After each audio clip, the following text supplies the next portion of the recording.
Bienvenidos a las instalaciones que ocupan el Palacio de Justicia de Bruselas. El Tribunal Superior de Justicia y el Consejo de la Judicatura del Estado de México, a través de la Escuela Judicial, dentro del marco de difusión de la cultura jurídica 2016, ha programado la mesa de diálogo, hecho que la ley señala como delito, en la que tenemos el agrado de contar con la participación del maestro en Derecho Camilo Constantino Rivera, catedrático de la Escuela Judicial de México, a quien damos un fuerte y caluroso aplauso.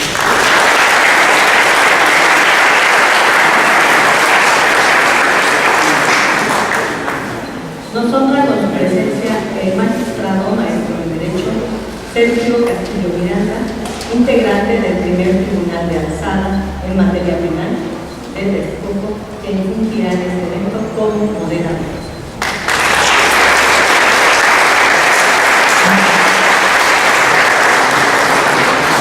Acto continuo, cedemos el uso de la palabra al moderador, quien dará un mensaje de bienvenida y procederá a la lectura de la ficha curricular de nuestro distinguido. Sí, gracias. Buenas tardes, sean bienvenidos a este Palacio de Justicia, donde una vez más se va a disertar una plática relacionada con un tema de gran trascendencia, sobre todo en estos tiempos en que hemos cambiado de enjuiciamiento penal y que desde luego cualquier tópico, cualquier aspecto que sea inherente máximo a este nuevo Código Nacional de Procedimientos Penales es de suma importancia. Hacemos únicamente la puntualización de que por cuestión de agenda no es posible que nos acompañe en esta mesa temática el maestro en Derecho Rubén Quintino Cepeda. Les pide una gran disculpa y su comprensión derivado de que por cuestiones laborales tuvo que asistir a un compromiso ineludible, pero según nos dice el maestro Camilo, próximamente se está por acá. Bien. Vamos a pasar a dar algunos datos curriculares de nuestro maestro Camilo Constantino Rivera. Son extensos, son vastos, su trayectoria, tanto académica como profesional, como en el ámbito laboral, es muy extensa. De tal suerte que, para adentrarnos en el fondo del asunto, únicamente haremos referencia a algunos aspectos importantes, entre los cuales es de destacar que es miembro del Instituto Iberoamericano de Derecho Procesal y del Colegio Nacional de Profesores de Derecho Procesal, egresado de la Facultad de Derecho de la Universidad Autónoma del Estado de México, con maestría en la misma institución y doctorante en Derecho por la Universidad Abierta de Tlaxcala, especialista de Derecho Constitucional Procesal, Mediación y Arbitraje, así como en Contratos y Daños por la Universidad de Salamanca, máster en Práctica Jurídica por el Instituto de Estudios de Derecho y Economía de Madrid, España. De igual forma, ha tomado cursos de Derecho Procesal en Estados Unidos, en España, Alemania, Argentina, Puerto Rico, Panamá, Colombia y Chile. Es profesor certificado por méritos por la Secretaría Técnica del Consejo de Coordinación para la implementación del sistema de justicia penal. De igual manera, es gerente general del Instituto Profesional de Ciencias Jurídicas Magister SR de CB y socio mayoritario. De igual manera, es socio fundador de la firma de Jure Abogados y de las empresas Instituto Radio Legis, Sociedad Civil e Instituto Profesional de Enseñanza Jurídica IPEJ SDR de Actualmente cuenta con el convenio básico de colaboración universitaria entre la Universidad de Salamanca, España, y el Instituto Profesional de Ciencias Jurídicas Magister SDR de sede, del cual es rector y socio mayoritario. Asimismo, nuestro ponente es asesor de tesis y operador de programas de posgrado de diversas universidades en el país conferencista en más de 100 foros nacionales e internacionales en materia de derecho procesal y sistema penal acusatorio. De tal suerte que es evidente la vasta experiencia que en este tema tiene el maestro Camilo Constantino Rivera. Y por cierto, no fuera poco, también es autor de diversos libros en la materia, como lo es Economía Procesal, Introducción al Estudio Sistemático del Proceso Penal Acusatorio, el control jurisdiccional de las penas y juez ejecutor, así como las medidas cautelares, proceso penal acusatorio para principiantes. De igual manera, ha sido coautor en otros libros, como Manual para la Persecución de Delitos relativos a la explotación sexual comercial infantil, así como Introducción al Estudio del Derecho Procesal Fiscal, Procedimientos Penales Especiales, el derecho de las mujeres al acceso a una vida libre de violencia, así como diversos proyectos legislativos en materia de sistema penal acusatorio de los estados de Baja California Sur, Durango, Sinaloa, Tabasco y Zacatecas. De igual manera, en estas fechas ha elaborado el libro intitulado Hecho que la ley señala como delito, que es precisamente esta obra respecto del cual se disertará en esta plática, y que precisamente por presentarlo le doy las gracias, puesto que ya me vi beneficiado con la obtención de este libro. En ese tenor, y para darle el uso de la voz, maestro Camilo, esperemos escuchar su disertación y pongamos atención para que nos nutra con el conocimiento, la práctica y la experiencia que emana de nuestro estimado maestro. También me faltó de la Escuela Judicial desde el año 2005, donde ha impartido diversos cursos tanto a operadores jurídicos, a jueces y sobre todo a magistrados. Bienvenido, maestro, está en uso de la palabra.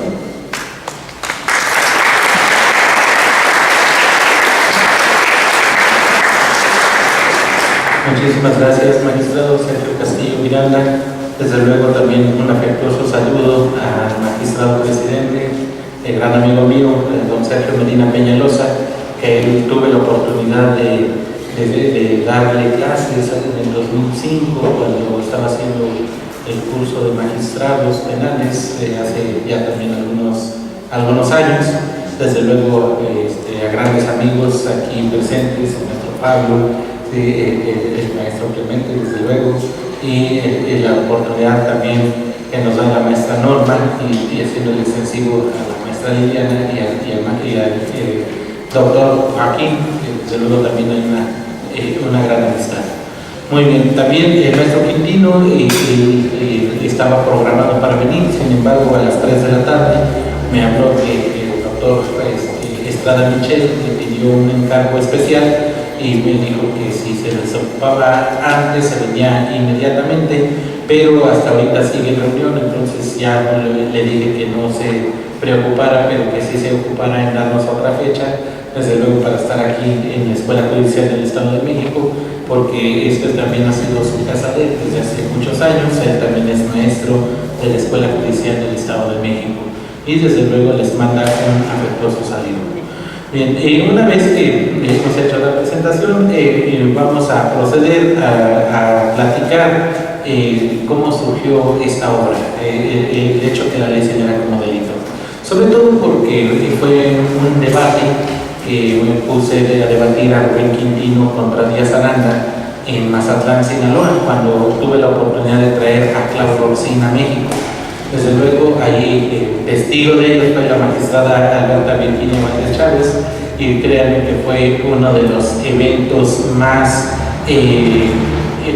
digamos, de mayor complejidad académica que me he encontrado, sobre todo por la enorme preparación que tienen tanto Enrique Díaz Aranda como Rubén Quintino. Sin embargo, como vi que ellos tenían discrepancia de criterios con el hecho que la ley señala como delito, sobre todo porque Díaz Aranda hace referencia a que es necesario una nueva concepción del cuerpo del delito, y Rubén Quintino ha diseñado algo que se llama clasificación jurídica del hecho, que se encuentra previsto en el artículo 141, párrafo segundo del Código Nacional de Procedimientos Penales y el artículo 140, párrafo segundo del Código Militar de Procedimiento Penal, que también ustedes lo pueden consultar. Sí, entonces, con ello quiere decir que esa clasificación jurídica del hecho, de acuerdo a lo que diseña Rubén Quintino, son 4 elementos que se deben componer.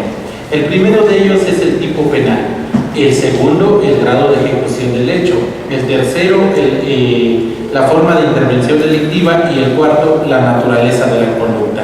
Entonces son esos 4 elementos que prevé el artículo 141, párrafo segundo de nuestro Código Nacional, y Quintino incluye un quinto elemento que es el concurso de delitos. Sin embargo, esos 4 son los que están de manera expresa en ese ordenamiento.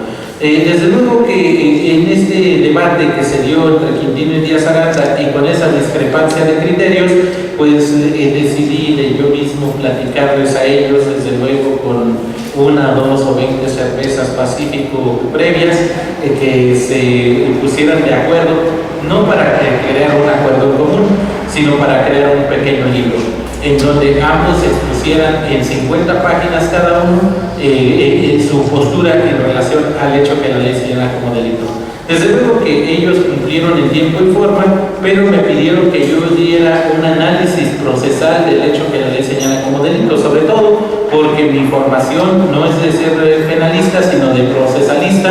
Digamos, todo mi currículum, así como lo ha leído el magistrado, es de derecho procesal, no de dogmática penal. Sin embargo, pues siempre hemos tenido la influencia de Rubén Quintino para aprender un poco de lo que es la dogmática penal, y pues más o menos para entender un poco más de la dogmática penal, pues tuve la oportunidad de ir a Göttingen, Alemania, y tomar un pequeño curso con Claudio Rossini y con Jacobs. Entonces, con eso pues más o menos me di una pequeña idea de lo que es el derecho penal sustantivo. Sin embargo, nunca para poder invadir las esferas tanto de Enrique Díaz Aranda como de Rubén Quintino, que ellos son los penalistas de formación, son penalistas de carrera, y desde luego que uno simplemente se convierte en un aficionado del derecho penal. Sin embargo, estudiando a Quintino y estudiando a Enrique Díaz Aranda, Rubén Quintino con sus 500 casos prácticos de cómo clasificar un hecho de acuerdo al Código Nacional de Procedimientos Penales,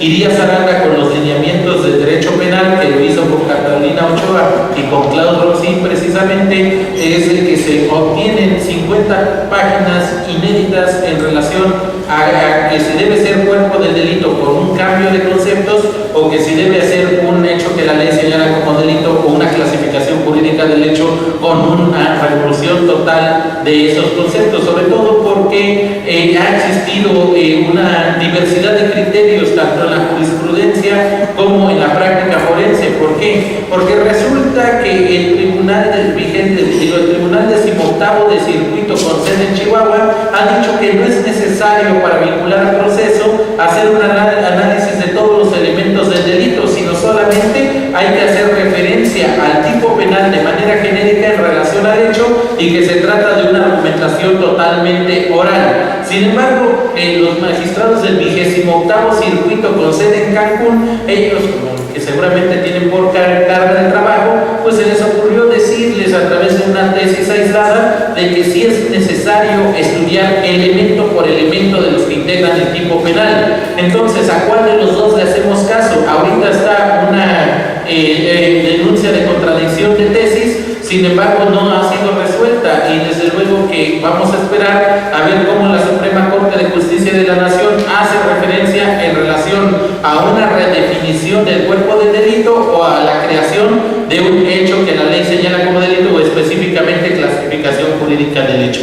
Sin embargo, creo que allí hay una partida muy importante, sobre todo porque los lineamientos de Díaz Aranda son el libro base para estudiar para ser juez del distrito, y el libro de los 500 casos prácticos de cómo realizar la clasificación jurídica de un hecho, pues son el libro base, desde luego, dentro de la Procuraduría General de la República, también para poder acceder, y desde luego es el documento para hacer la actualización de todos los funcionarios públicos federales, y desde luego también de la Secretaría Técnica del Consejo de Coordinación para la Implementación del Sistema de Justicia Penal, y vino al ser redactor también del Código Nacional de Procedimientos Penales, pues desde luego que tiene una gran influencia en el hecho que la ley señala como delito o clasificación jurídica del hecho. Entonces, ambos hay que hacerles caso, pero creo que ambos tienen posturas contradictorias en cuanto hace a ese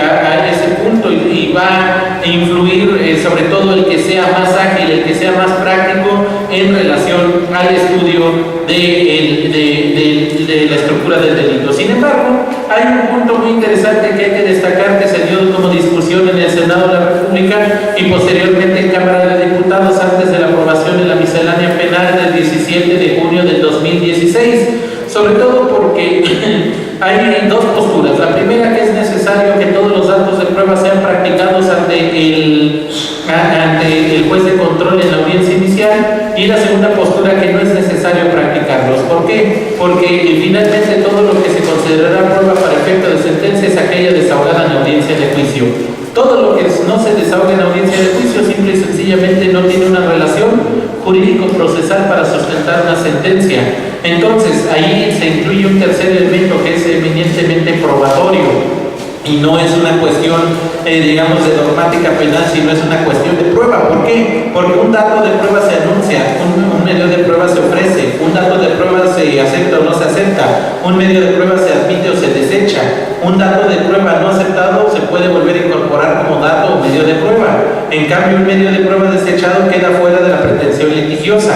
Un dato de prueba se practica y un medio de prueba se desahoga. Un dato de prueba se estima y un medio de prueba, una prueba se va a valorar.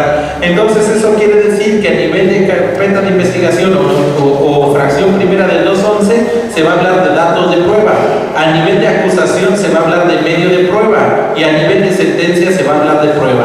Pareciera ser que esto es muy sencillo. Sin embargo, con tantas discusiones que ha habido con el artículo 314, 315 del Código Nacional, ahora resulta que se tienen que practicar datos de prueba o se tienen que ofrecer medios de prueba. En primera, yo creo que ahí se da una serie de pleonasmos en relación a la anunciación de los datos de prueba. ¿Por qué? Porque ahora le incluyen un candado que solamente deberá ser cuando merezca prisión preventiva oficiosa u otra medida personal. Así lo dice el artículo 314 del Código Nacional, y que eso ha sido susceptible de mucha polémica, no solo en la aprobación a nivel del Senado, sino ahora en la práctica forense, porque ahora resulta que si no se va a pedir prisión preventiva oficiosa u otra medida personal, entonces no se podrán practicar pruebas ante el juez de control, y necesariamente se tendrían que anunciar solamente para la argumentación. Máximo porque el Ministerio Público no practica pruebas ante el juez de control.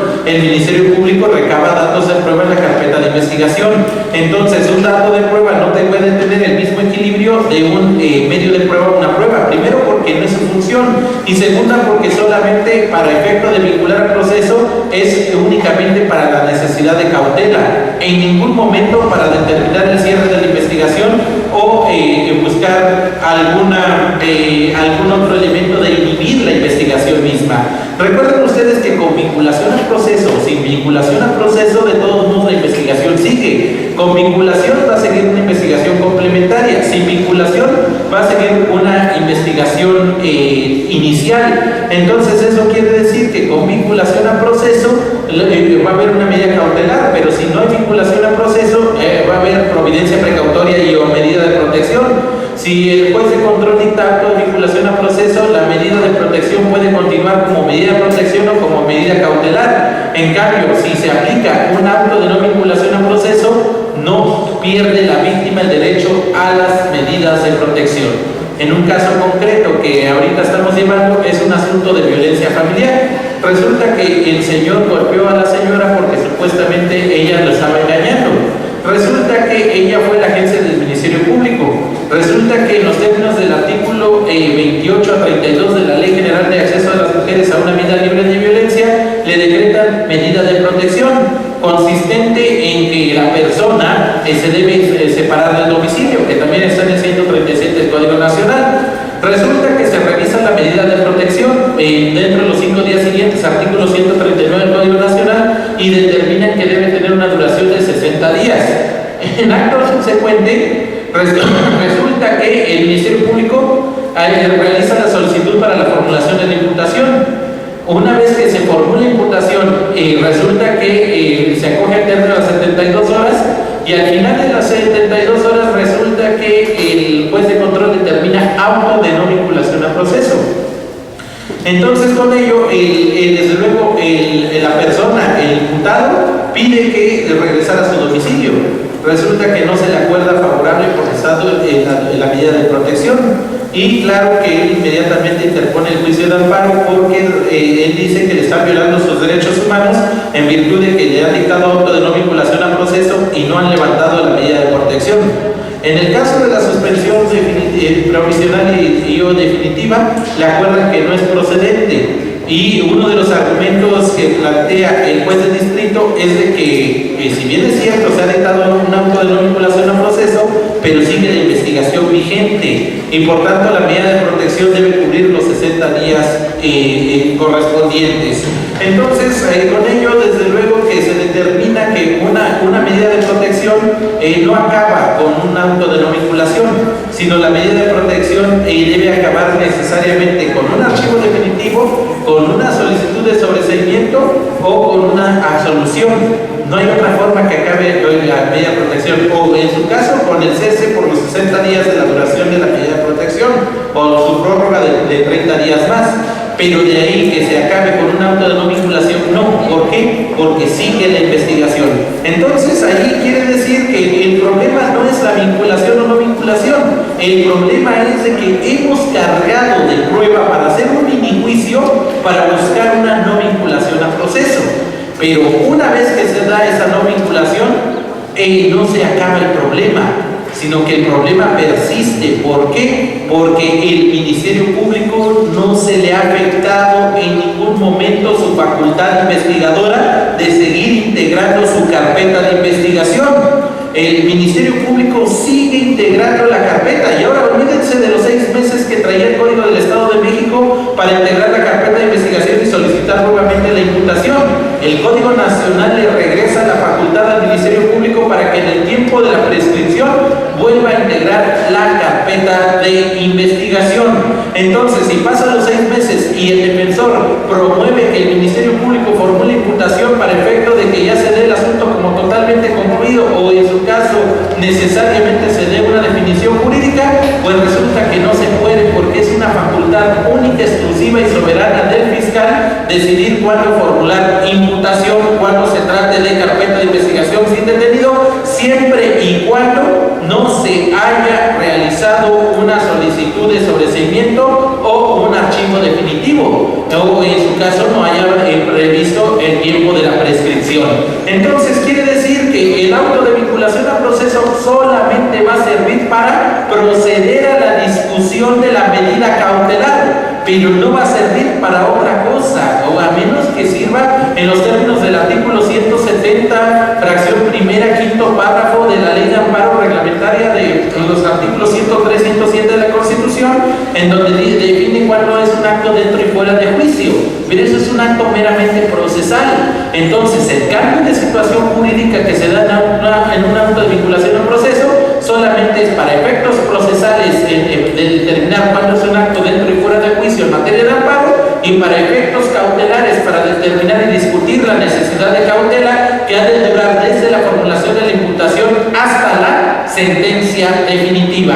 Entonces quiere decir que el aspecto de la vinculación o no vinculación, y con todo este rollo del hecho que la ley señala como delito, que es clasificación jurídica del hecho, cuerpo del delito, pues resulta que esos estándares de argumentación no servirán para sustentar una sentencia.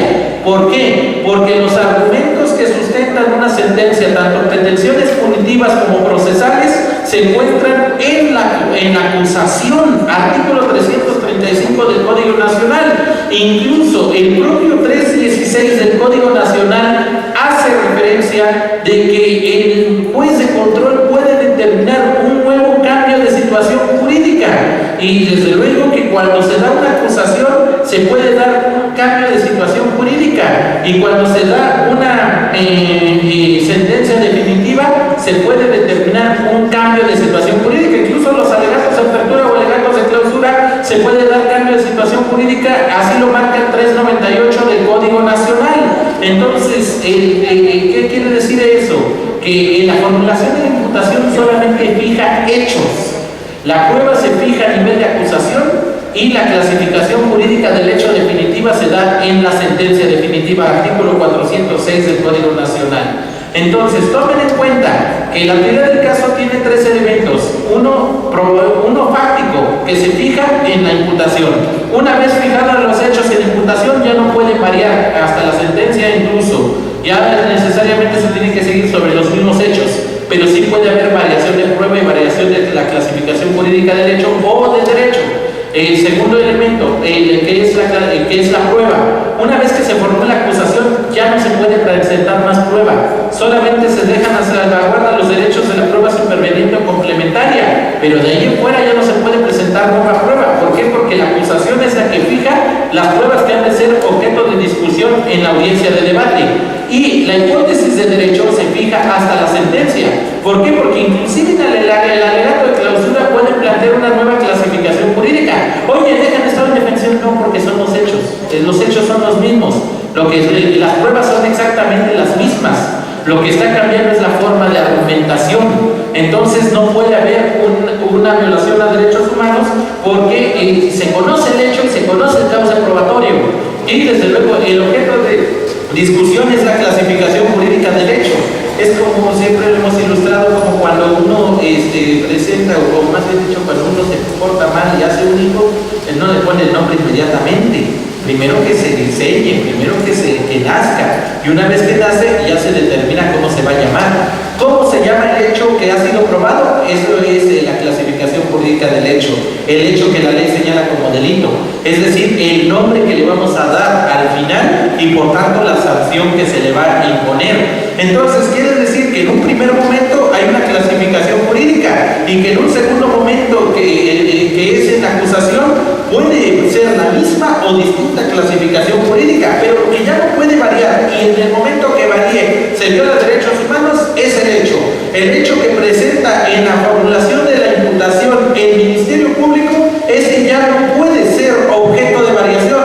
Es decir, si el Ministerio Público está acusando por una descripción delictiva, vamos a suponer, de un homicidio, al rato no puede agregar una violación o un robo o un abigeato, porque aún no, pero se derivó del mismo hecho, no importa, son objeto de otra carpeta porque son otros hechos.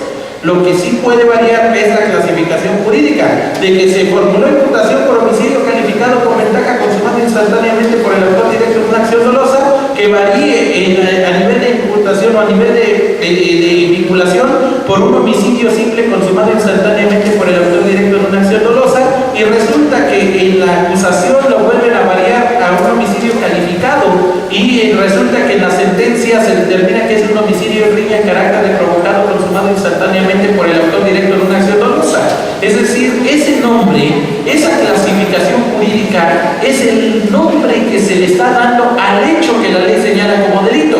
Desde luego tiene sus propios elementos, pero los estándares de prueba para poderlo analizar es de dato de prueba para estimarlo, de medio de prueba para acreditarlo y de prueba para demostrarlo en una sentencia definitiva que lo pueda plasmar el Tribunal de Enjuiciamiento en los términos del artículo 406 del Código Nacional. Entonces, ¿eso qué quiere decir? Que el hecho que la ley señala como delito no es otra cosa sino la circunstanciación fáctica, como lo decía el artículo 185, párrafo segundo de nuestro Código del Estado de México, pero que se le va a determinar ahora con una clasificación jurídica del hecho.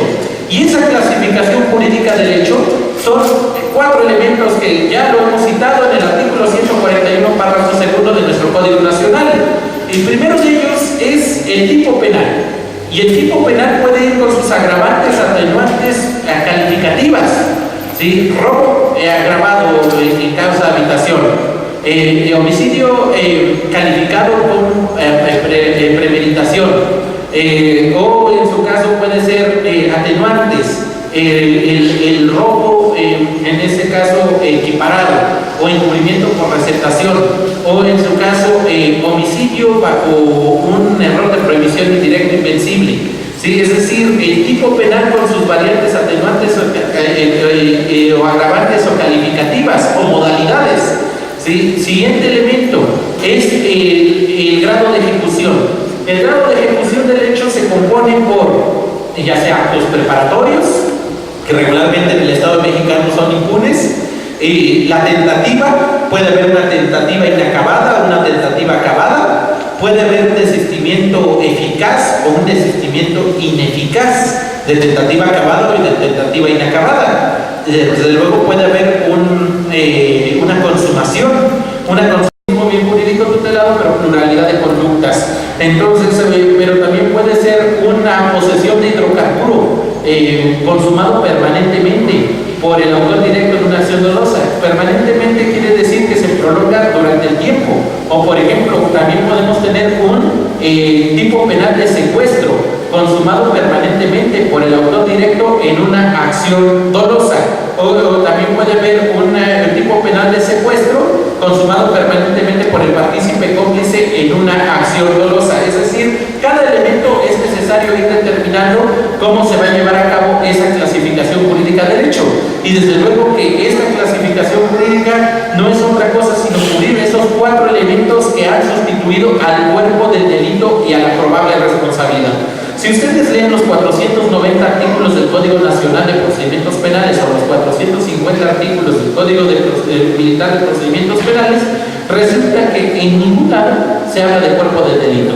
Entonces quiere decir que el cuerpo del delito ha cesado y ya ha muerto a partir del 18 de junio de 2016 en todo el país.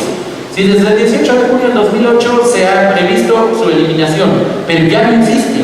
Aquella persona que hable del cuerpo del delito abriendo una nueva causa penal está hablando de una historia del derecho mexicano, ya no del derecho mexicano vigente o positivo. Entonces ahorita se está hablando de una clasificación jurídica del hecho, y esa clasificación jurídica del hecho es la que nosotros tenemos que construir con esos 4 elementos que ha planteado el maestro Quintino, no porque él haya redactado el artículo 141 párrafo 2 del Código Nacional, sino que 2 de esos elementos están en el ámbito constitucional. Hecho que la ley señala como delito, así como la probabilidad que el sujeto lo cometió participó en su comisión. Hecho que la ley señala como delito, entendido como tipo penal, en una relación lógico-natural, y la probabilidad que lo cometió participó en su comisión, pues vamos a hablar como la intervención delictiva que lo trae como parte de la clasificación jurídica del hecho. Pero Quintino dice que para tener una mejor composición es necesario saber si ese hecho ha quedado consumado o ha sido en grado de tentativa, o en su caso es necesario saber si ese hecho ha sido cometido de manera dolosa o culposa. ¿Por qué? Porque eso afecta cautelarmente hablando. Digo, si tienen ustedes un homicidio consumado instantáneamente por un autor directo de una acción dolosa, tendríamos entonces una prisión preventiva oficiosa, artículo 167 en relación con el 19 párrafo 2 de la Constitución.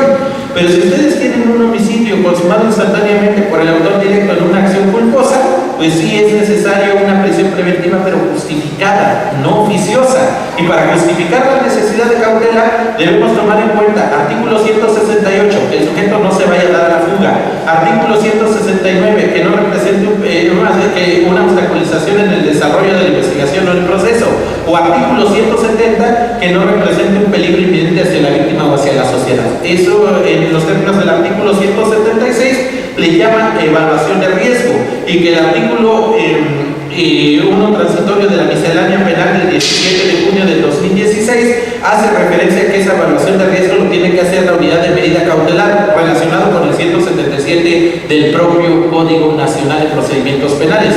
Si bien es cierto, ahora con esta clasificación jurídica del hecho no es necesario hacer una revisión de vinculaciones a procesos o de autos en plazo constitucionales. ¿Por qué? Porque el cuerpo del delito era una figura procesal, y el hecho que la ley señala como delito o clasificación jurídica del hecho también está como figura procesal, y no puede haber efecto retroactivo o ultraactivo de las leyes. Pero lo que sí puede haber, y eso se puede tomar en cuenta, es el artículo 5 transitorio del Código Nacional de Procedimientos Penales en relación a la medida cautelar. Si bien es cierto, la medida cautelar es una figura eminentemente de derecho procesal, pero afecta la libertad de la persona. Entonces quiere decir que en los términos del artículo 5 transitorio de la miscelánea penal publicada el 17 de junio en Diario Oficial Vespertino, podemos solicitar la revisión de medida cautelar. Si nosotros tenemos, por ejemplo, un tipo penal, vamos a suponer de deportación de arma de fuego, una K-47, y que le hayan decretado prisión preventiva por el artículo 194 del Código Federal de Procedimientos Penales vigente hasta la semana antepasada, y tienen ustedes esa causa penal abierta, pueden pedir revisión de medida cautelar. No porque vaya a haber una clasificación jurídica del hecho distinta. Desde luego que tenía la aportación de arma de fuego de uso exclusivo del ejército consumado permanentemente por el autor directo en una acción dolosa. Pero eso ya no es de prisión preventiva oficiosa. ¿Por qué? Porque si ustedes leen el artículo 167 del Código Nacional, no es de prisión preventiva oficiosa. Entonces quiere decir que se va a ir a la calle, tampoco. Se tiene que revisar la medida cautelar. Y para revisar la medida cautelar tienen que aplicar el artículo 5 transitorio y ver qué parámetros del artículo 168 170 del Código Nacional se pueden aplicar o no, porque de otra forma entonces estaríamos en que si no justificamos la no necesidad de cautela, simple y sencillamente no habría un cambio de circunstancias como lo exige el artículo 163 de nuestro Código Nacional de Procedimientos Penales. Entonces, esta es una cuestión cautelar, pero también es una cuestión probatoria. Y desde luego que les voy a platicar un hecho, primero para que diferenciemos entre lo que es un hecho, digamos, acaecido, un hecho ocurrido, un hecho probado, y desde luego que puede haber N número de especulaciones de hechos, y que esto también se compone o se trata de componer para una clasificación jurídica del hecho. ¿Qué vamos a decir de lo siguiente? Ya ven ustedes que ha habido una serie de conductas delictivas últimamente, sobre todo porque nos ha pegado mucho la cuestión de la delincuencia organizada. Pero bueno, les voy a platicar un asunto que ocurrió en un bar. Sí, en un bar, bueno, le llamamos centro de entretenimiento para caballeros. Aquí en Texcoco yo no he visto ninguno. ¿Sí? Ahí en la Texcoco Lechería, bueno, estas horas, ¿verdad? Sí, en la Texcoco Lechería tampoco, ni en Tlalnepantla, ni en esa, y ya te digo, son buenas que acá, no sé, me han comentado. ¿Sí? Pero bueno, imagínense este centro de entretenimiento para caballeros que se llama Madame. Este centro de entretenimiento para caballeros tiene una vista espectacular para la ciudad. Desde luego que uno ha pasado por ahí porque enfrente está la terminal de camiones, no por otra cosa. Pero es de 2 pisos, por lo que me han comentado. Y en ambos pisos, pues, se llena, sobre todo los viernes o cuando es quincena. ¿Estamos de acuerdo? Muy bien. ¿Qué creen que ocurrió? Fíjense que dentro de ese bar resulta que habían 4 muchachos, un diputado, un secretario de Seguridad Pública Municipal, su escolta y un contralor municipal.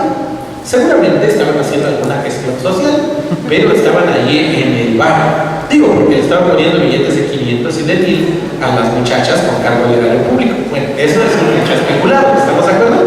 Muy bien. ¿Qué fue lo que ocurrió? Resulta que estaban ahí echando trago, estaban pidiendo su Canas 18, algo tranquilo. ¿Sí?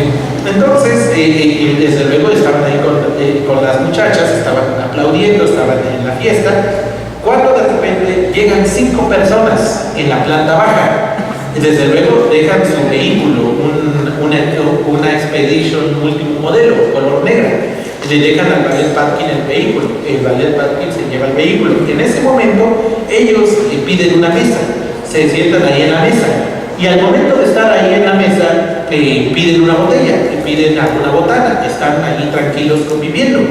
En ese momento recibe uno de ellos un mensaje y dice: ahorita vengo, voy al sanitario. Pero en vez de ir al sanitario de la planta baja, sube arriba y en vez de irse directo al baño, le da vuelta toda la terraza para llegar otra vez directo al baño. Entonces, cuando le da vuelta toda la terraza, el diputado lo ve pero no dice absolutamente nada, siguen echando trago allá con ellos. En ese momento se mete al baño, sale del baño y se baja las escaleras con sus demás amigos.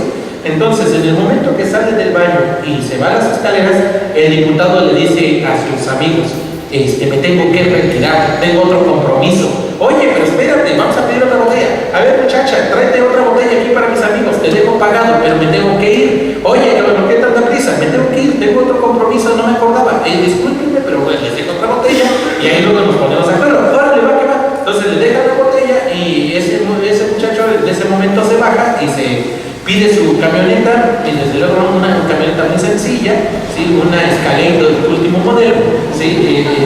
Ya se sube y se retira y se va. En ese momento, cuando vieron que se retiró el diputado, uno de los 5 le llama a la muchacha, una de las muchachas, ¿sabes qué? Pido el cambio de mesa, quiero uno en la terraza. Sí, no hay problema. Entonces se fueron a la terraza, ahí ya dejaron la mesa de abajo, y ya en la terraza, pues ahí piden otras cosas para seguir comiendo, por un plazo de 10 o 15 minutos más en lo que se acababa la botella. Tiempo suficiente para que los otros estuvieran ahí todavía con la botella entretenidos. En ese momento, a los 15 minutos, le llama otra vez a la muchacha, le dice, tráeme la cuenta. Le dan la cuenta y en ese momento le pagan con los billetes en efectivo y ahí termina. En ese momento, acto después de que le pagaron y se retiraron, los 5 se levantan, pero 2 se van hacia donde están el secretario de Seguridad Pública y el escolta y el contralor, y los otros 3 se ubican, uno en la terraza, uno en las escaleras y otro hacia la salida. Y en ese momento, cuando ya están estos 2 de frente, sin mediar palabra, agarran y les comienzan a disparar. Le disparan al secretario, que inmediatamente trata el escolta de sacar el arma para repeler la agresión, y pues el otro ya estaba atrás y también le dispara, y desde luego que ya tampoco pudo reaccionar, y en ese momento se escuchan las primeras detonaciones, comienzan a gritar los otros, todos al suelo, y comienzan a disparar los focos. Digo, esos focos parecen de los que están ahí en la plataforma, ¿sí? De donde bailan las muchachas. En ese momento empiezan a disparar a todos esos focos, ¿sí? Y claro, todo el mundo se empieza a tirar al suelo. Hay aquel que se pare porque se muere. Entonces, pues así por la buena nadie se paró. Y en ese momento están disparándole y claro, ya han matado a estas 3 personas, al escolta, al secretario de Seguridad Pública y al contralor, y se bajan caminando. No corriendo, caminando. Y le dicen, hay aquel que se pare o se trate de bajar porque se muere. Ya hemos colocado una bomba aquí en el bar y nada más basta con accionarla para que descargue la pegada. Se bajan y claro, abajo ya estaban todos, así que ¿qué está pasando ahí arriba? Y cuando se bajan comienzan a disparar inmediatamente a los focos, pero estratégicamente estaban disparando a los focos. En ese momento todos al suelo, y claro, uno que otro se quiso pasar de listo y le dispararon también para que se fuera al suelo. Y mandan a llamar al vigilante y le dice, tráeme las llaves del bar, y al valet parking, ponme mi camioneta afuera. Y pues claro, el valet parking corre, ni siquiera dijo qué placas, inmediatamente sabía qué placas eran y rápido le puso la Expedition último modelo enfrente del bar. Y ya el otro va y las llaves dice, van a cerrar y cuando nosotros nos salgamos, y van a tirar las llaves hacia afuera, y hay aquel que haga una fregadera porque se lo cargó la fregada, y puse una bomba, así que el que se mueva o que se pare se muere. Entonces, pues así todos estaban en pánico, y claro, en ese momento se salen caminando, y claro, un muchacho se quiso levantar para vernos en su cara, y pues inmediatamente le dieron un balazo, y van saliendo hacia afuera, y va el vigilante, cierra la puerta, le pasa el seguro y avienta las llaves hacia afuera. Y en ese momento sacan R-15 y comienzan a disparar toda la fachada del bar.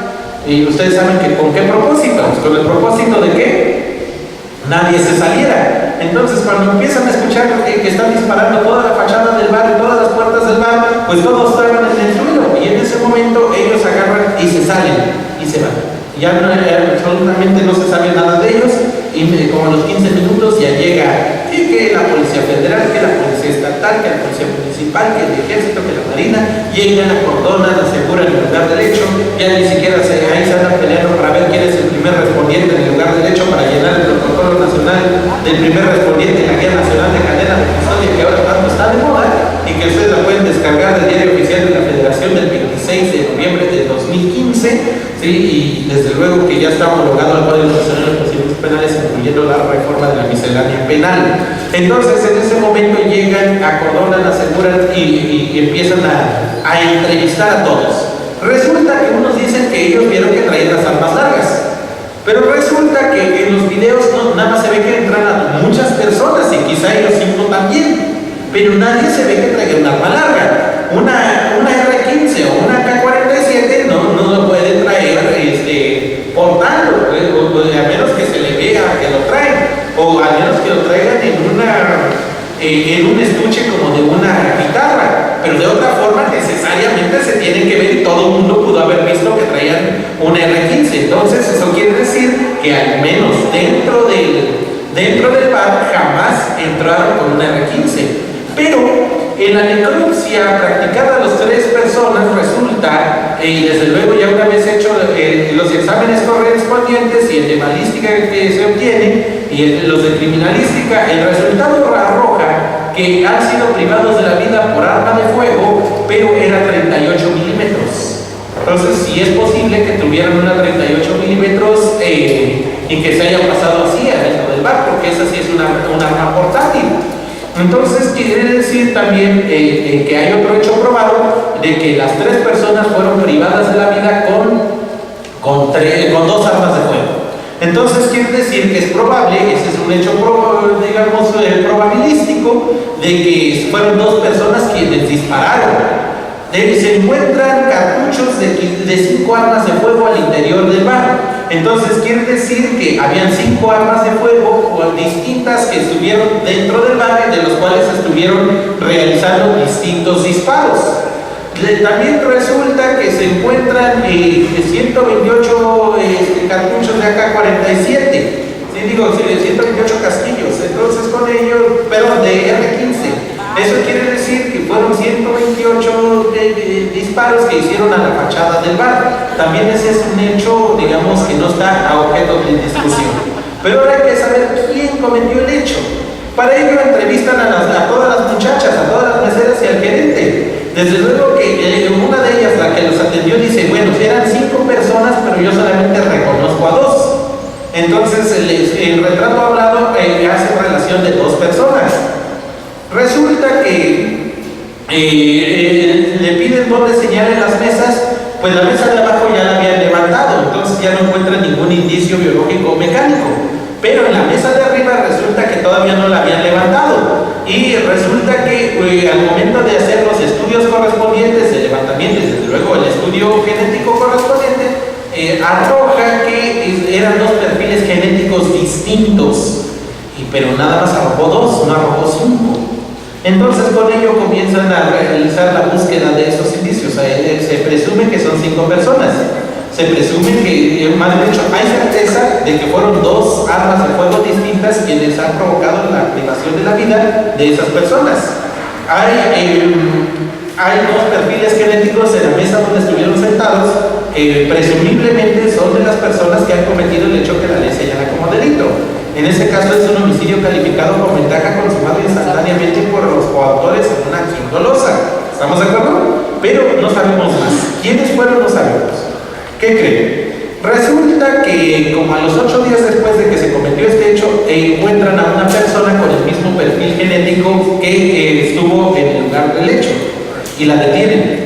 Y resulta que él dice que él sí estuvo en el bar, pero que él jamás tuvo ningún arma de fuego. Resulta que le practican la prueba de rodizonato y sale negativa. Resulta que empiezan a buscar ahí algunos otros datos de prueba para ver quiénes, si lo relacionan ahora el artículo 278 del Código Nacional en relación al reconocimiento por confronta, y resulta que la muchacha, la del bar, no lo reconoce. Dice que él no se acuerda y tampoco coincide con el retrato hablado de que ella ha hecho referencia. Entonces quiere decir que esa persona sí estuvo en el bar, pero no sabemos si haya cometido el hecho o no. Entonces hay datos que establecen la existencia de un hecho que la ley señala como delito, de un homicidio calificado con ventaja. Y hay cierta probabilidad de que él lo cometió o participó en su comisión, por el perfil genético que se encontró en el lugar del hecho. Esos son datos de prueba quizá para seguir investigando, pero nunca para juzgar. ¿Sí? Recuerden ustedes que a nivel de imputación o a nivel de vinculación no opera la duda razonable. La duda razonable opera para el nivel de sentencia. La duda razonable es para cuando el Ministerio Público y la defensa han acreditado su autoridad del caso y es necesario resolver. Ambos tienen razón, pero solamente uno de ellos es el que se va a beneficiar en una definición de situación jurídica, y en ese caso es el imputado. Pero es distinto al indubio pro reo. El indubio pro reo solamente aplica a nivel cautelar para efecto del menor cautela, o el indubio pro reo también aplica para sentencia, pero no necesariamente un indubio pro reo es absolución. Un indubio pro reo, el beneficio para el reo es la menor afectación de derechos al gobernado, que puede llegar a una absolución, pero un indubio pro reo no garantiza una absolución. ¿Sí? Y desde luego que también tenemos una insuficiencia probatoria. La insuficiencia probatoria sí da una absolución, pero digamos esa absolución no es por presunción, no es por consideración de inocencia, sino es una absolución por insuficiencia de pruebas, en ese caso del cargo de la acusación, aun cuando el hecho que la ley señala como delito esté debidamente analizado. Pero entonces ahí, por ejemplo, en un archivo temporal tenemos una insuficiencia probatoria, pero no significa que el hecho no haya existido. El hecho existió, pero el problema es que no hay una relación lógico-natural entre ese hecho y la persona a quien se le está incriminando. Entonces a esta persona la han vinculado a proceso. La han vinculado a proceso por homicidio calificado con ventaja consumado instantáneamente por el autor de una acción dolosa. Pero todavía no sabemos si va a ser una sentencia o no. Yo creo que no. Yo creo que con esos datos de prueba no le va a alcanzar para una sentencia. Aun cuando esté debidamente probado el hecho sí está probado. Lo que no está probado es la relación de ese hecho con la persona. Es decir, que técnicamente se llama un nexo de causalidad, ¿sí? O un nexo de atribución, o un juicio de adecuación causal, o una imputación objetiva, dependiendo de la teoría que ustedes sigan, sea causalista, finalista o funcionalista. Pero cierto es que nadie puede responder solamente por el resultado causado. O es decir, tampoco se puede sustentar una sentencia por una mera causación del resultado. Entonces aquí es necesario determinar quién cometió el hecho, y ahí va a estar, ahí es un problema probatorio. ¿Por qué? Porque un hecho probado es que las personas fallecieron por arma de fuego. Un hecho probado es que el arma de fuego era 38 milímetros. Un hecho probado es de que fueron dos armas de fuego distintas. ¿Sí? Y un hecho probado es de que fueron dos personas, nada más. Pero quiénes son, no lo sabemos. Ahora vamos a los hechos, digamos, probabilísticos, pero estos son especulaciones. La primera especulación es el diputado. ¿Qué hacía? ¿Por qué ese diputado se retiró? Hay una primera especulación. El ángel de la guarda le dijo al diputado: retírate inmediatamente porque les va a cargar la fregada a tus amigos. Y pues se tenía que retirar. O otra especulación es: ya viste a la persona que ya están aquí y solamente subió para darte la señal, retírate en cuanto lo veas. También es un hecho especulado, ¿sí? Y esos hechos especulados son sujetos de prueba, pero siempre va a haber una distancia temporal y espacial entre un hecho probado y un hecho especulado. Ahora, también hay hechos probabilísticos, y estos hechos probabilísticos es en relación a que hay probabilidad de que pudo haber sucedido, pero hay insuficiencia probatoria para justificar que necesariamente así ocurrió. Hay una probabilidad de que la persona que está señalada ha cometido el hecho, porque estuvo ahí presente, porque su código genético lo encontraron en la misma mesa donde él estuvo ahí presente. Pero es una probabilidad. ¿Por qué? Porque el vaso, ¿qué tal si alguien más cambió el vaso? ¿O qué tal si ese vaso era de la mesa contigo y lo están poniendo en esa mesa? ¿Cómo lo podemos probar? ¿Con cadena de custodia? La cadena de custodia solamente hace referencia a la ubicación de esa prueba. Pero ¿qué creen? Que la cadena de custodia no es una prueba, es un acto procesal, un acto de investigación. Y un acto de investigación no puede ser susceptible de valoración. Lo que es susceptible de valoración es la evidencia material. Y los actos de investigación solamente son para la búsqueda de información, pero no para sustentar un hecho. Los actos de prueba son los que sirven para sustentar ese hecho, y ese acto de prueba se puede dar a nivel de dato de prueba, a nivel de medio de prueba, a nivel de prueba, pero ese acto de prueba lleva un argumento que puede plantear un análisis de valoración racional de esa prueba, pero un acto de investigación no. La confronta, el reconocimiento por confronta es un acto de investigación, no un acto de prueba. ¿Cuándo se convertirá en un acto de prueba? Cuando declare el testigo de viva voz en una audiencia pública contradictoria y oral. De otra forma, solamente será un acto de investigación, y por consecuencia, un acto de investigación jamás será susceptible de ser analizado por un juzgador para emitir un pronunciamiento decisorio del fondo del proceso. Entonces, el acto de prueba solamente nos da una búsqueda de información. Ahora, resulta que en las noticias ha salido que esta persona confesó que sí había sido hecho, pero que ¿quién confesó? No, que ante el policía. Bueno, resulta que, independientemente que se alegue de tortura, ¿no? Que ese es otro rollo que no me quiero meter, además porque no soy especialista en derechos humanos. Resulta que la naturaleza jurídica de una entrevista o declaración del imputado ante el policía o ante el Ministerio Público reviste la figura de un acto de investigación, no de un acto de prueba. Y por tanto, por ser un acto de investigación, no puede ser susceptible de ser analizado por un juez. ¿Cuándo se va a convertir en un dato de prueba? Cuando haya una declaración preliminar, artículo 312. Pero ¿cuándo se va a convertir en una prueba? Cuando la persona declare en el juicio. Es decir, si no quiere declarar en el juicio, todos los registros previos no tienen ningún alcance o validez. El primer registro de la policía es el Ministerio Público, porque ni siquiera el juez de control lo puede tomar en cuenta. Y el registro del juez de control como dato de prueba tampoco lo puede tomar en cuenta el Tribunal de Enjuiciamiento, porque no fue practicado ante su jurisdicción y por tanto no tuvo esa percepción de viva voz. Y tampoco se puede configurar como prueba anticipada, porque la persona está presente en la audiencia y hay una posibilidad material de poderlo practicar, pero le asiste el derecho de guardar silencio, y este no puede preconstituir una culpabilidad en virtud de que ahora es un análisis racional de la prueba y no un análisis digamos meramente conceptual de la prueba, o un análisis tasado de la prueba que daba la ley procesal. Entonces ahí estos aspectos, compañeros, a nivel de vinculación se tienen que dar como una cuestión de estimación, como una relación lógico-natural, pero no opera ni la presunción ni de inocencia, ni la prueba para mejor proveer, ni la suplencia de la queja, ni la insuficiencia probatoria. ¿Por qué? Porque en caso de duda es necesario seguir investigando. Y para seguir investigando hay que determinar entonces la necesidad de aplicar o no una medida cautelar. Pero la medida cautelar no tiene nada que ver con la cuestión del hecho.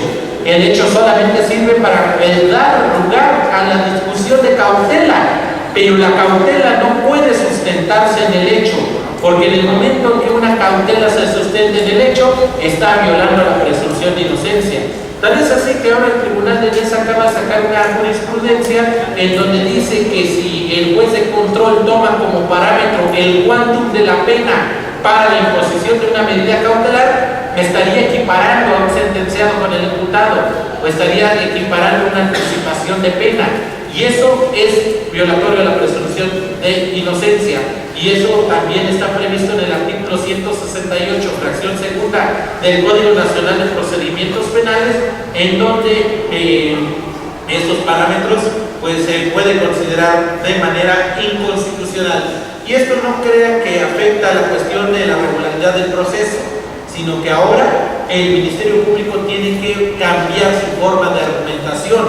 ¿Por qué? Porque la vinculación o no vinculación solamente va a servir para eso, para seguir investigando, pero acto siguiente tiene que discutir la procedencia o no de la medida cautelar. y esto se va a discutir con los tres parámetros que les mencioné al principio de la intervención. Primero, si el sujeto se quiere dar a la fuga o no, 168 del Código Nacional. Segundo, si el sujeto realiza actos tendientes a obstaculizar el desarrollo de la investigación en el proceso, 169 del Código Nacional. Y tercero, si el sujeto representa un peligro inminente hacia la víctima o la sociedad, artículo 170 del Código Nacional. Inclusive, el cumplimiento de una medida cautelar 174 reformado del Código Nacional hace referencia que en caso de incumplimiento de cautela necesariamente se tiene que cambiar la cautela dentro de las 12 horas siguientes. Incluso hay facultades para aplicar una medida de apremio, que es el arresto hasta por el tiempo necesario para fijar la audiencia de medida cautelar, que esto lo legitima el artículo 104 de nuestro Código Nacional de Procedimientos Penales.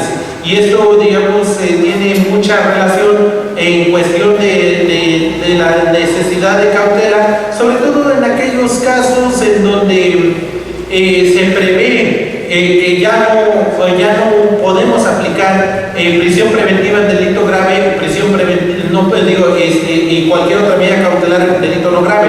Olvídense de esa concepción. El delito grave o no grave, artículo 150 del Código Nacional, solamente es para caso urgente. Y se configura con la media aritmética. Cuando ésta sea inferior a 5 años es delito no grave, y mayor a 5 años o de prisión preventiva oficiosa independientemente de la pena, eso sería un delito grave. Pero solamente es para caso urgente, no sirve para otra cosa. Eso es muy importante. Ahora, hay delitos de prisión preventiva oficiosa y delitos donde es necesario justificar la necesidad de prisión preventiva. Y esto es muy importante porque yo he visto en el foro, incluso hasta algunos connotados juristas que están un poco confundidos porque dicen que solamente en 7 u 8 delitos procede la prisión preventiva. Eso es falso, como dijeran los civilistas, falsos de toda falsedad, ¿sí? Eso es totalmente falso, compañeros. ¿Por qué? Porque el 167 marca delitos de prisión preventiva oficiosa. Todos los que no estén ahí son de prisión preventiva justificada. ¿Y cuál es el parámetro, el primer parámetro de justificación de la prisión preventiva? Que merezca pena privativa de libertad. Entonces, si las lesiones primeras no merecen prisión preventiva, porque no merecen pena privativa de libertad, pero las lesiones segundas, oye, pero no es de oficiosa, no, es de justificada. Si merece pena privativa de libertad, entonces se puede alegar prisión preventiva justificada. Oye, pero son unas lesiones segundas, no importa. O en las lesiones culposas, ¿merecen prisión preventiva? ¿Merecen prisión preventiva? Hay que ver. Justificada sí, oficiosa no. ¿Sí? ¿Estamos de acuerdo? Entonces quiere decir que ahora el parámetro de acción en necesidad de prisión es más bien dicho, es si merece pena privativa de libertad o no. ¿Merece pena privativa de libertad? Vamos a discutir prisión preventiva o cualquier otra medida cautelar. ¿No merece pena privativa de libertad? Vamos a aplicar solamente medidas de carácter preventivo, no prisión preventiva ni tampoco medidas cautelares más afectivas. Y por ejemplo, el artículo 426 del Código Nacional, en donde se hace referencia a la acción penal por particular, que dice cuya pena máxima sea de 3 años o pena alternativa o diversa a la privativa de libertad, entonces ahí hacemos un catálogo más amplio de lo que traía antes el artículo 432 de nuestro Código del Estado de México, en donde la acción penal por particular no va a dar lugar a una prisión preventiva nunca. Aun cuando en el libro de don Eduardo Noriega, que en paz descanse, él en su libro de la acción penal privada en México, publicó diciendo de que era procedente la prisión preventiva en acción penal por particular, les puedo decir que no es procedente. ¿Por qué? Primero, por el cuantum de la pena máxima de 3 años de prisión. Segunda, porque la potestad de solicitar prisión preventiva, desde luego, la pena privativa de libertad es del Ministerio Público porque es una cuestión de orden público. Desde luego que la víctima o ofendido en una acción penal pública puede pedir prisión preventiva justificada. Desde luego que la prisión preventiva justificada se tiene que sustentar en una evaluación de riesgo. Desde luego que esa evaluación de riesgo tiene que hacerse con un estudio interdisciplinario. Ese estudio interdisciplinario puede ser por trabajo social, por criminología, por, por entorno socioeconómico. Se tiene que tomar también la capacidad económica del imputado. Todos esos parámetros lo tiene que hacer la UMECA. O en su caso, si la víctima es la que está solicitando la medida cautelar, también tiene derecho de prueba en relación a la cautela. Y el fundamento es el artículo 154, último párrafo de nuestro Código Nacional de Procedimientos Penales. Y digamos, esto me llama la atención porque tengo una amiga, por cierto muy guapa, que se hizo subgerente jurídico del Walmart de México.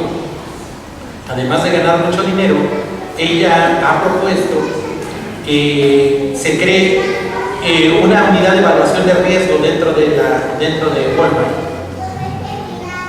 ¿Eso con qué propósito? Ustedes saben que en algunos estados, creo que también en nuestro, el robo en tiendas de autoservicio tenía una punibilidad distinta o inclusive agravada. Resulta que eso ya no es de prisión preventiva. La única forma que se vaya a prisión preventiva oficiosa es por violencia, pero si no, tenemos que justificar la necesidad de la prisión. Entonces Walmart tiene que aportar datos de prueba si quiere justificar la necesidad de prisión, o el Ministerio Público tiene que aportar datos de prueba si quiere justificar la necesidad de la prisión. Resulta que Walmart tiene una base de datos de todas las personas que le roban. ¿Por qué? Porque antes de ponerlo a disposición del Ministerio Público, Walmart toma huellas dactilares, toma fotografías de las personas que les roban. Si no me creen, pueden ir a un Suburbia, robarse una blusa de 99 pesos y los van a pasar en un lugar donde dice solo empleados, y ahí tienen el perfil y ahí tienen el lector dactilar y les toman la base de datos. Les digo porque yo llevé un asunto de una muchachita de 18 años, chamaquita loca, que se robó una prenda de 99 pesos en el Suburbia de ahí de Perisur, y resulta que le tomaron fotografías de perfil y de frente y de huellas dactilares. Ella me lo dijo, y claro que muchas veces no lo dicen los propios clientes, pero sí lo hacen los compañeros de Walmart, y ellos tienen una base de datos, de tal forma que ellos son más eficaces que Plataforma México. ¿Por qué? Porque si roban en otro lugar, resulta que les vota que ya ha robado en otro lugar distinto. Esos antecedentes les va a servir a ellos para decir, tiene carpeta de investigación relacionada con tal, ha sido beneficiado de una suspensión condicional en este otro lugar, o tiene un criterio de oportunidad que indebidamente el Ministerio Público le ha decretado en este otro lugar. Esos son datos de prueba, y esos datos de prueba se determinan como justificación o parte de la evaluación de riesgo. Segundo dato de prueba: el Walmart de México ha contratado trabajadores sociales para hacer estudios socioeconómicos a quienes les están robando las cosas, de tal forma de que no solamente la UMECA, sino también cuando sienta el Walmart de México va a presentar un estudio de trabajo social en donde lo hace un trabajador social con cédula profesional y emite un dictamen de evaluación de riesgo. Y resulta que también ha contratado a criminólogos para ver el perfil criminal de la persona, para ver si determina si es una persona violenta o no, si es una persona que tiene algún problema de su entorno, tanto físico como social, y eso también hacen un estudio de campo. ¿Con qué propósito? Con el propósito de justificar la necesidad de medida cautelar.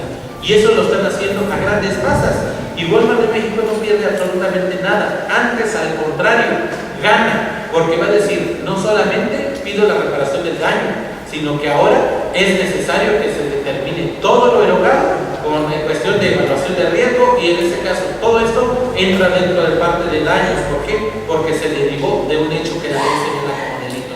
Y digamos, una cuestión también de que estos elementos o parámetros de evaluación de riesgo no tienen nada que ver con inocencia o culpabilidad. ¿Por qué? Porque el riesgo solamente es para la cautela, pero nunca para el hecho que la ley señala como delito, cuerpo del delito o clasificación jurídica del hecho. Que esto es proceso de fondo, y ese proceso de fondo, allí sí tienen un campo de acción muy grande los compañeros penalistas, tanto Rubén Quintino como Enrique Díaz Aranda, para que se pongan de acuerdo, pero nunca para proceder a la necesidad de cautela, y tampoco para determinar cargas probatorias, sino que la carga probatoria se determina en relación a los elementos de prueba del hecho, digamos, y se tiene que identificar entre el hecho probado y el hecho acaecido, y en medio de ellos va a haber N número de especulaciones de hecho. Tal es así que si yo veo dos IPHs idénticos, digo, a lo mejor de que los policías son parejotas, pero eso no quiere decir que piensen igual, idénticos. Digo, pueden convivir y pueden tener muchas cosas en común, e incluso pueden compartirse a sí mismos, pero jamás pensar exactamente igual. Por tanto, si hay dos IPHs idénticos, la primera especulación es que cortaron y pegaron y pretenden sorprender a los demás. Muchas gracias.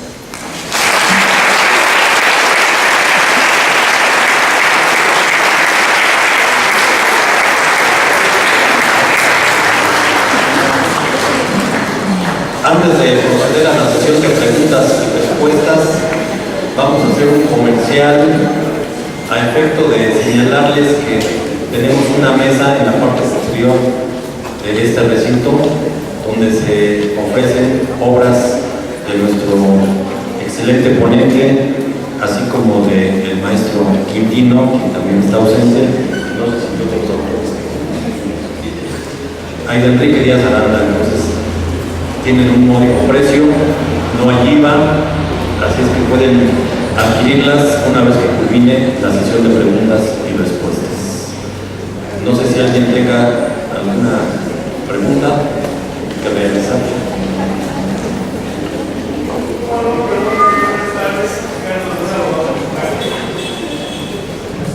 Es muy personal la pregunta. ¿Usted en este tema a quién favorece su opinión? ¿Al maestro Quintino o a Díaz Aranda? Que los dos son mis amigos. Por eso le dije que era personal. ¿Usted cuál es la opinión? ¿Cuál es la tendencia que usted tiene? Mire, más que la opinión personal, la tendencia positivista es la de Quintino. ¿Por qué? Porque la clasificación jurídica del hecho está en el Código Nacional y es vigente. O sea, 141 párrafo segundo, 316 parte conducente, 335 y 398 y 406, 410, 485 y 487, todos hablan de la clasificación jurídica del hecho. E incluso en el Código Militar de Procedimientos Penales habla de la clasificación jurídica del hecho. Entonces el planteamiento, creo que ahí se le está ganando la partida a Rubén Quintino, a Díaz Aranda en el ámbito positivo.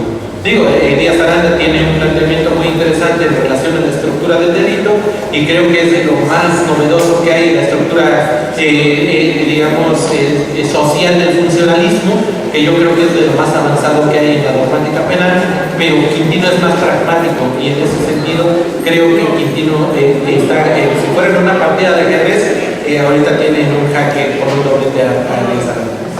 Gracias, maestro.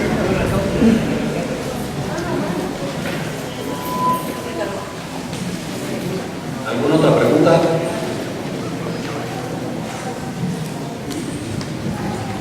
Maestro, buenas tardes. En relación a lo que me está platicando, tengo una duda.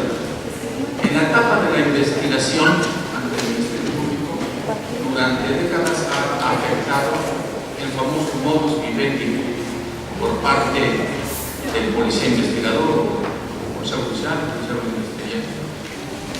Con lo que usted nos platica, con las nuevas reformas, se podrá atacar ese famoso modus vivendi, que es el que ha afectado siempre al abogado como defensa ante el Ministerio Público, porque infinidad de veces es motivo modus vivendi para que no alcance el beneficio de poderlo liberar en ese momento ante el Ministerio Público. Así es, ¿no? Incluso, qué bueno que toque ese punto, y si ahorita usted tiene procesos penales, no solo con el sistema acusatorio del Estado de México, sino con el sistema tradicional, y tiene que, con eso le han negado la libertad bajo caución, pues en los términos del artículo 5 transitorio de la reforma de la miscelánea penal publicada el viernes 17 de junio del 2016, puede solicitar audiencias de revisión de medida cautelar. En ese caso, si el sistema tradicional es incidentes de revisión de medida cautelar y lo va a regir con las reglas del incidente innominado. ¿Con qué propósito?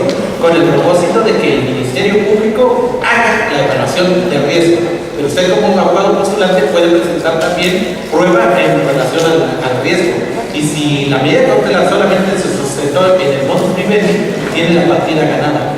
¿Por qué? Porque el modus vivendi no es vinculatorio para el juez de control, sino que lo que es vinculatorio es la evaluación de riesgo. El policía no tiene conocimientos ni de trabajo social, ni de perfil criminológico, además ni es su función. Entonces él está haciendo una función que no le corresponde y por consecuencia esa función no correspondida, ahora con la evaluación de riesgo se queda sin materia. Bueno, sí, pero en cuestión y más directo, finalmente la policía dice o manifiesta en el policía investigador que en la entrevista que le hace en relación a los hechos, manifiesta el presunto responsable o culpado que sí, que efectivamente lo ha hecho en otras ocasiones, pero que es la primera vez que lo detiene. Muchas veces con esa manifestación por parte del policía es motivo para que... Y también habíamos dicho que todo lo que diga nuestro cliente con el poli o con el Ministerio Público es un acto de investigación, que sí da información, pero no es susceptible de análisis porque no es un acto de prueba. Entonces ahí usted también lo puede sustentar, de que si están sustentando con actos de investigación una formal prisión, una vinculación, están violando derechos humanos. Maestro, muchas gracias.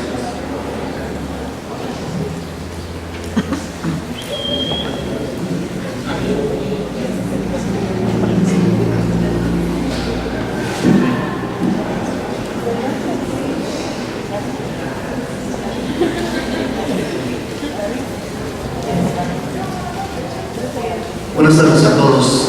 Maestro Camilo, buenas tardes. Soy el licenciado Miguel Ángel Estrada, soy conferencista en temas constitucionales. Entonces mi pregunta va encaminada a eso también. Usted hizo mucho énfasis, y lo entiendo por la postura un poco oficialista de la escuela judicial, un poco a justificar o dar su punto de vista sobre las medidas cautelares, tratando de verlas desde ese punto de vista, desde el enfoque que usted lo comenta. ¿Qué acaso las medidas cautelares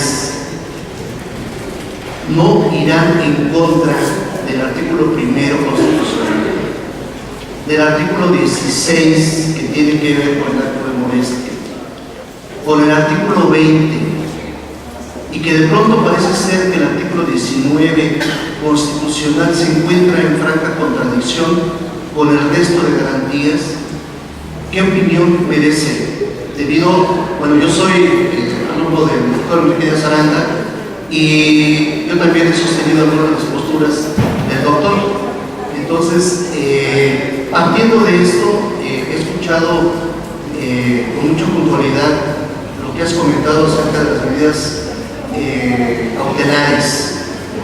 Yo en lo personal no las comparto, sinceramente no las comparto, porque la esencia justamente de esta reforma judicial y de materia penal fue justamente eso, ese reclamo social, tratar de que no se llevara tanta gente a penales, ¿verdad?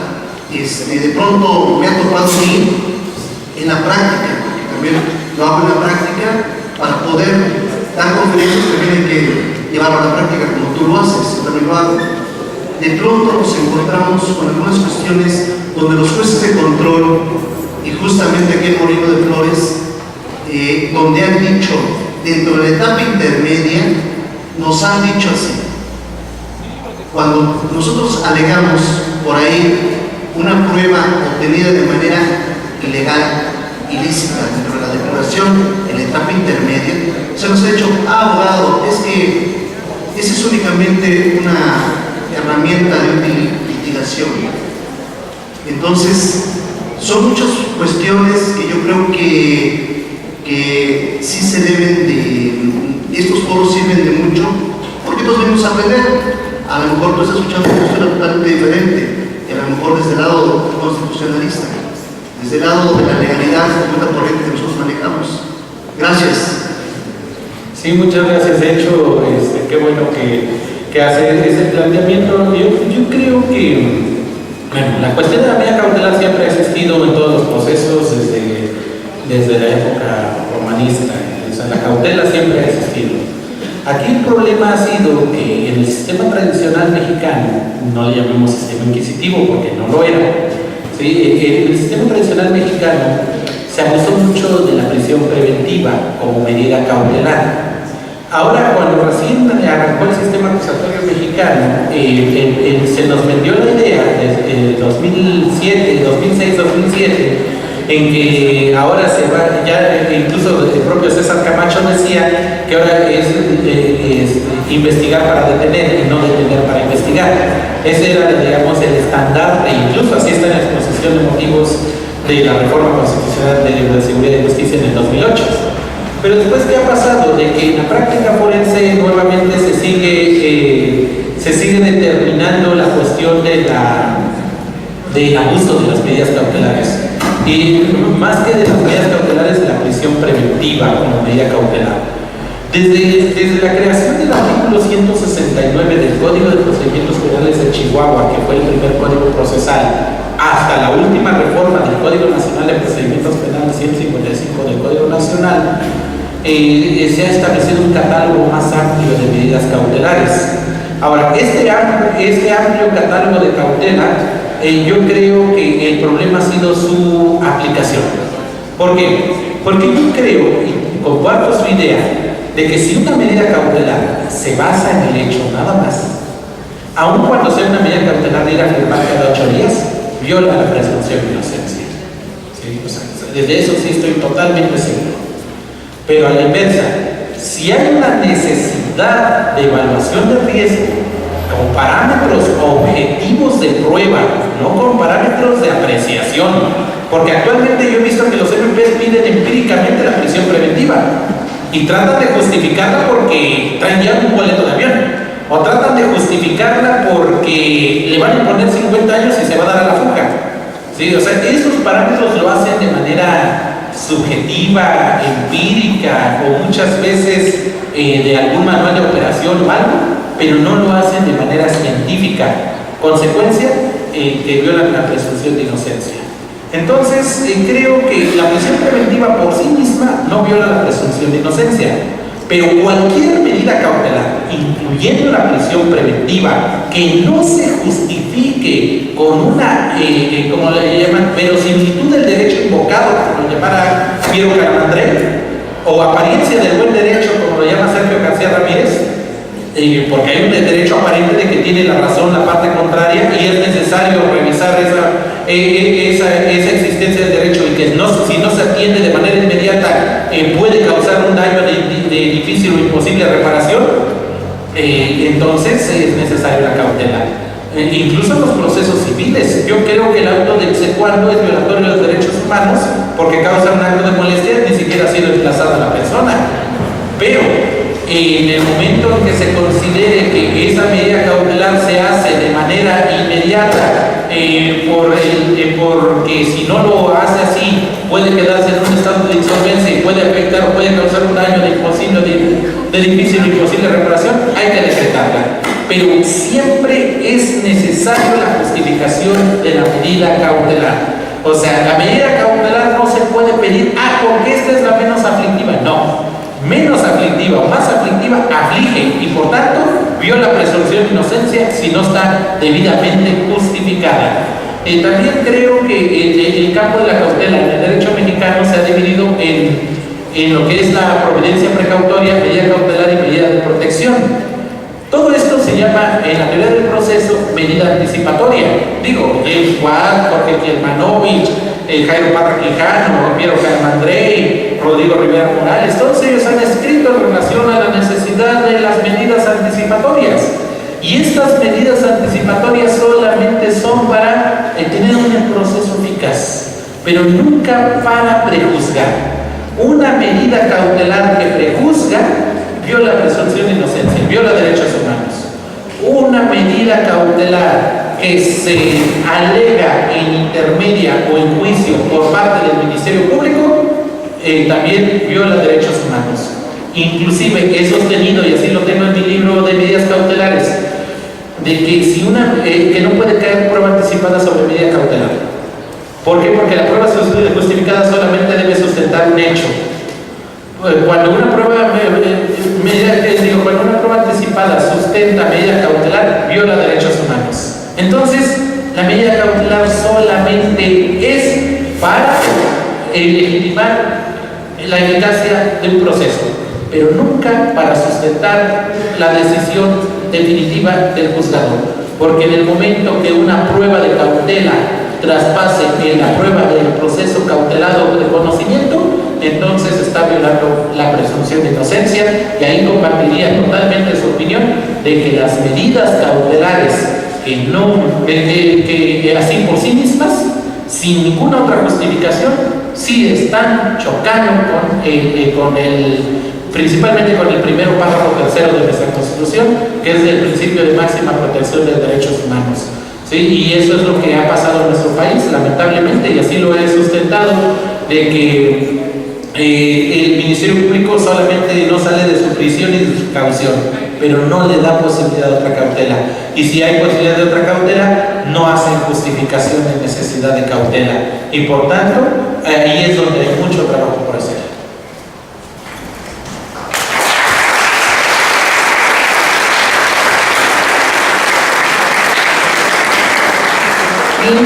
Invitamos a todos a ponerse de pie. Enseguida se procede a realizar la entrega de un reconocimiento a cargo del magistrado maestro Sergio Castillo Miranda, mismo que a la letra. El Tribunal Superior de Justicia y el Consejo de la Justicia del Estado de México, a través de la Escuela Judicial, otorga el presente reconocimiento al maestro en Derecho Camilo Constantino Rivera por su destacada participación en la mesa de diálogo, hecho que la ley señala como delito, desarrollada el día 30 de junio de 2016 en el Palacio de Justicia del Estado de México, firma el magistrado doctor Sergio Camilo Peñalosa, presidente del Tribunal Superior de Justicia y del Consejo de la Judicatura del Estado de México, y firma el doctor Joaquín Mendoza Esquivel, director general de la Escuela Judicial del Estado de México.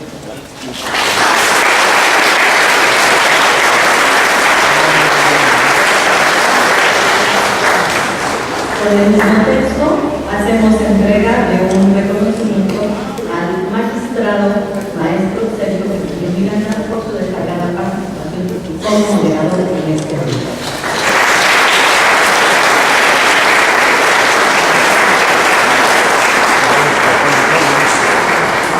A efecto de dar por concluido este evento, solo nos resta manifestar a todos ustedes el aprecio de su disponibilidad existente. Que tengan una excelente noche.